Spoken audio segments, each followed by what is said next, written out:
दोस्तों, सावन का महीना हिंदू धर्म में विशेष धार्मिक और सांस्कृतिक महत्व रखता है। यह महीना भगवान शिव की उपासना और सौभाग्य की कामनाओं के लिए समर्पित होता है। विशेष रूप से सुहागिन महिलाएं इस मास में व्रत, पूजन और श्रृंगार के माध्यम से अपने पति की लंबी उम्र और सुखद वैवाहिक जीवन की कामना करती है।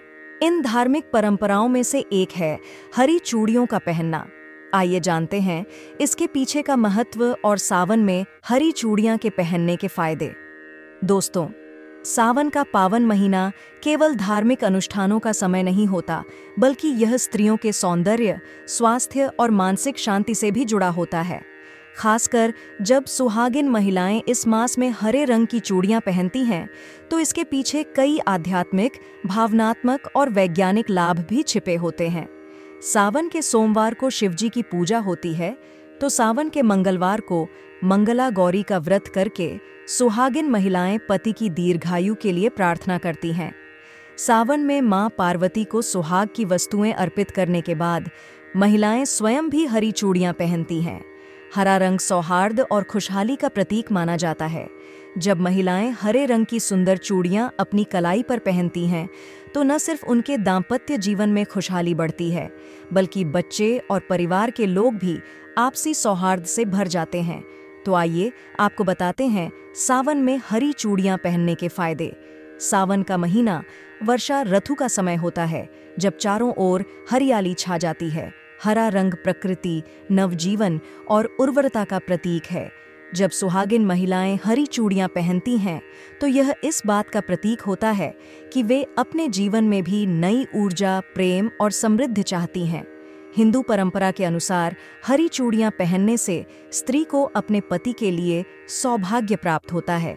यह माना जाता है कि हरी चूड़ियां पति की दीर्घायु, स्वास्थ्य और सुखी वैवाहिक जीवन की कामना से जुड़ी होती हैं।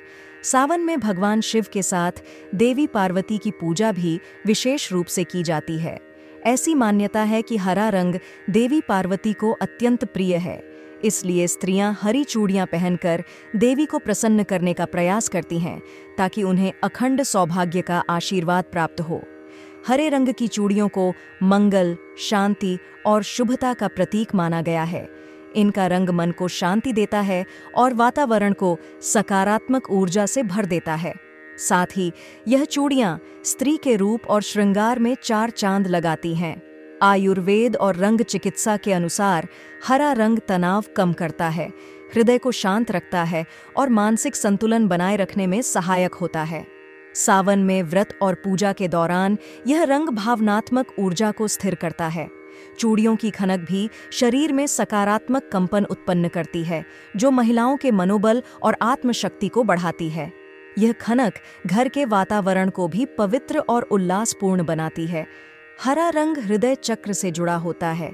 यह चक्र प्रेम, करुणा और भावनात्मक संतुलन का केंद्र होता है। हरी चूड़ियों को धारण करने से स्त्री के भीतर प्रेम और सकारात्मक भावना बढ़ती है। चूड़ियों की खनक न सिर्फ सुंदर लगती है, बल्कि इसके ध्वनि तरंगों से शरीर में सकारात्मक का संचार होता है। यह महिलाएं अधिक सक्रिय, प्रेरित और सकारात्मक महसूस करती हैं। हरा रंग हृदय चक्र से जुड़ा होता है। यह चक्र प्रेम, करुणा और भावनात्मक संतुलन का केंद्र होता है। हरी चूड़ियों को धारण करने से स्त्री के भीतर प्रेम और सकारात्मक भावना बढ़ती है। चूड़ियों की खनक न सिर्फ सुंदर लगती है, बल्कि इसके ध्वनि तरंगों से शरीर में सकारात्मक ऊर्जा का संचार होता है। यह महिलाएं अधिक सक्रिय, प्रेरित और सकारात्मक महसूस करती हैं। पौराणिक मान्यता है कि सावन में हरी चूड़ियां पहनने से माता पार्वती प्रसन्न होती हैं और स्त्रियों को अखंड सौभाग्य, सुख, समृद्धि और पारिवारिक सुख का आशीर्वाद देती हैं। सावन के महीने में न केवल भगवान भोलेनाथ, बल्कि माता पार्वती की पूजा का विधान है। उज्जैन के आचार्य आनंद भारद्वाज के अनुसार, अगर आपकी शादी में अड़चनें पैदा हो रही हैं और किसी कारण बस आपकी शादी नहीं हो रही है, तो सावन में कुछ अचूक उपाय से शीघ्र ही विवाह के योग्य बनते हैं। सावन सोमवार के दिन भगवान शिव का सच्चे मन से अभिषेक करें, साथ ही जल्द विवाह होने की कामना करें। इस उपाय को करने से विवाह में आ रही बाधा दूर हो जाती है।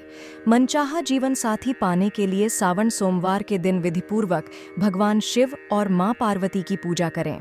साथ ही श्रद्धा अनुसार गरीब लोगों में दूध, दही, सफ़ेद वस्त्र और मिठाई का दान करें।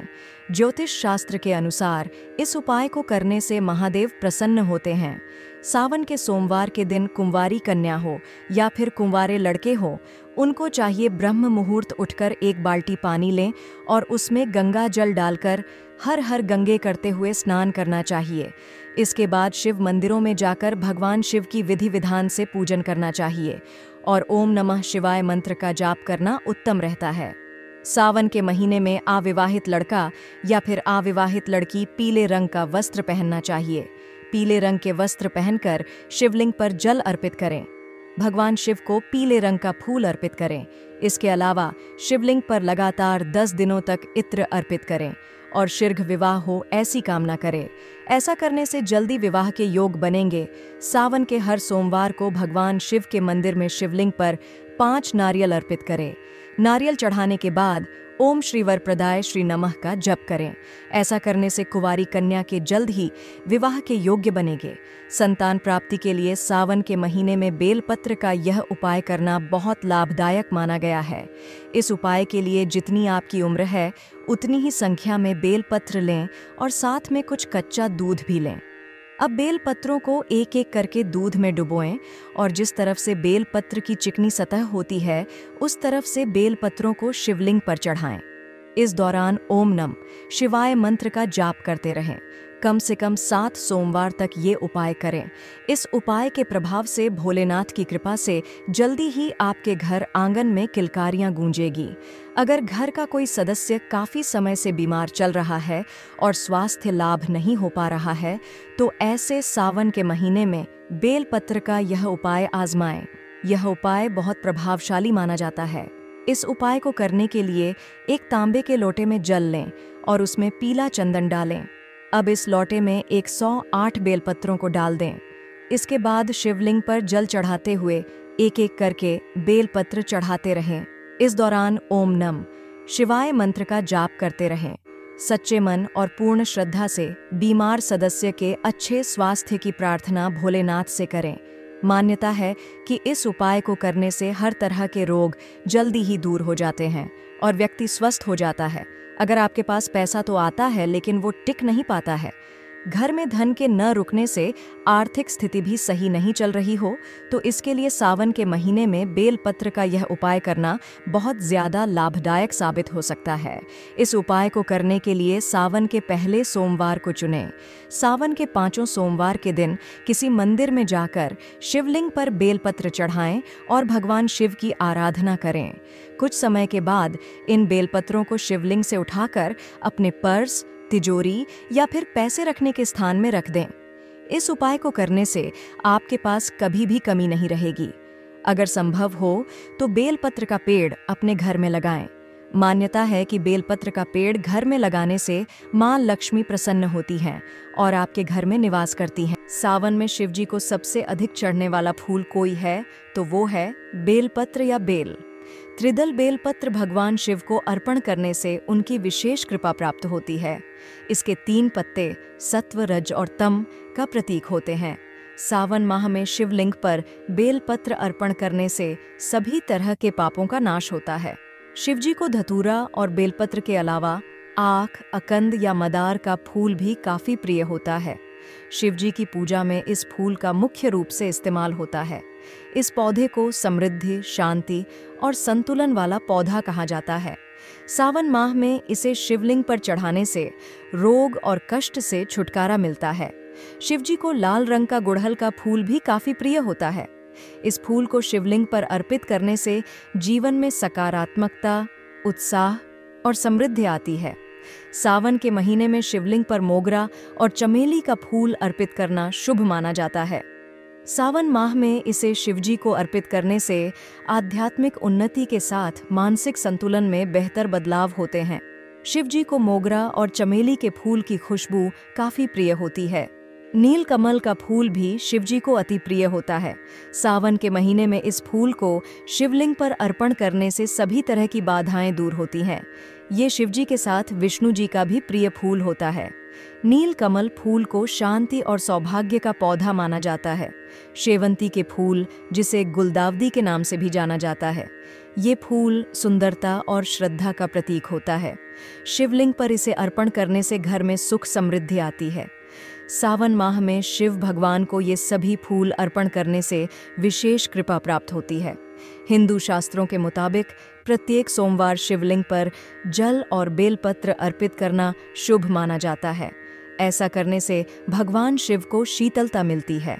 वही बेलपत्र भगवान शिव को काफी प्रिय है। अगर इसे विधिपूर्वक शिवलिंग पर अर्पित किया जाए तो व्यक्ति के जीवन से दुख और दरिद्रता खत्म हो जाते हैं और उसे भगवान शिव का आशीर्वाद प्राप्त होता है। प्रत्येक सोमवार ब्रह्म मुहूर्त में उठकर स्नान आदि के बाद शिव मंदिर जाएं और शिवलिंग पर शुद्ध जल अर्पण करें। इसके बाद ताज़े और हरे बेलपत्र पर ओम नमः शिवाय मंत्र लिखकर भगवान शिव को अर्पित करें। ऐसा करने से भगवान शिव अपने भक्तों से काफी प्रसन्न होते हैं और उनको सुख समृद्धि का आशीर्वाद प्रदान करते हैं। शिवलिंग पर बेलपत्र चढ़ाने से शिवजी की तीसरी आंख को शीतलता मिलती है। बेलपत्र अर्पित करने से नकारात्मक ऊर्जा से छुटकारा मिलने के साथ जीवन में आने वाली बाधाओं से छुटकारा मिलता है।